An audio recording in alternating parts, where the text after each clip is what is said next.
Энэ жил нийслэл хотын гудамж талбайд нэр үл мэдэгдэх жимс ихээр ургажээ. Нохой хошуу, мойл, үрэл, долоогны мод, бут Улаанбаатар түгээмэл ургадаг боловч энэ жимс нийслэлийнхэн төдийлөн танил биш юм. Тэгээ одоо энийг жижигхэн улаан жимс шүү дээ. Тэгээ энэ жимсний мод юм уу, юуны мод нь мэдэхгүй байгаа шүү дээ. Одоо энэ тайлбар би бол нөгөө дээр үед бид нар жоох махад юм улаан жимстэй чонын нүүдүүлээ чоны харамгч гэдэг тэгж нэрлэдэг идэвлдэг байсан. А зүгээр өрөл энэ төр гэл одоо баг тойроо энэ төр мойл энэ төр их бол байжлаа. Тэрийг бол таниад байгаа л.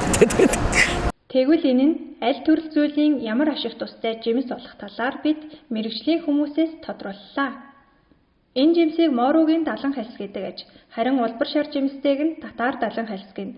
Тармил далан хальсыг Монголд анх 1980-аад оны үед үр солилцооны хөтөлбөрөөр Оросын холбооны улсаас авчирч нутагшуулсан байна. Татар далан хальс 2.5-аас 3 м өндөр ургаж 8-9-р сард энэхүү үр жимсээ өгдөг ажээ. За, энэхүү далан хальсыг одоо үндсэн таних хэд хэдэн онцлог байдаг. За, нэгдүгээрт цэцгээр нь таньж олно. Одоо энэхүү далан хальс нь болохоор нийл ягаан өнгийн тийм хоёр хос цэцэгтэй. Тэр нь болохоор тийм гүн ягаанаас нийл ягаан зарим тохиолдолд цагаан өнгөтэй байдаг. За хоёрдугаарт болохоор энэ одоо жимсээр нь таньж олно. Одоо ийм улаан өнгөтэй бас байдаг. За улбар шар өнгөтэй ч бас байдаг. За энэ жимс нь болохоор ийм хос хосоор буюу одоо суудал дээр хоёр байрлсан. За тэгээд амсаад үзэхлээр тийм эсгэлэн тийм гашуун амттай. За энэ жимсийг ер нь бол идэж болохгүй. За энэ бол баг зэргийн тийм одоо хүнд бол одоо хортой, баг зэргийн хортой. За тэгтээ бол тийм хөл тэргөх хэмжээнд бол биш. Зүгээр их хэмжээгээр эзэн тохиолдолд бол одоо гиз өвдөх юм уу эсвэл гиз гүйлэх хэвлийгээр одоо бацлах ч юм уу тиймэрхүү шинж тэмдэг илэрнэ.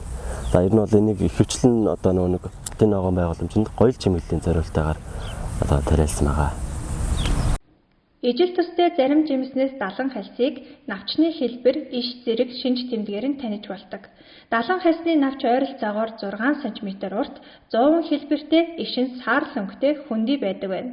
Улаанбаатар хотын ботаникийн цэцэрлэгт хүрээлэнд өнөөдөр 6 зүйлийн далан хальсыг ургуулж байгаа ажээ. Нийтдээ Монгол улсын нутагт 10 шахан зүйлийн далан хальс тармил болон зэрлэг хэлбэрээр ургадаг байна.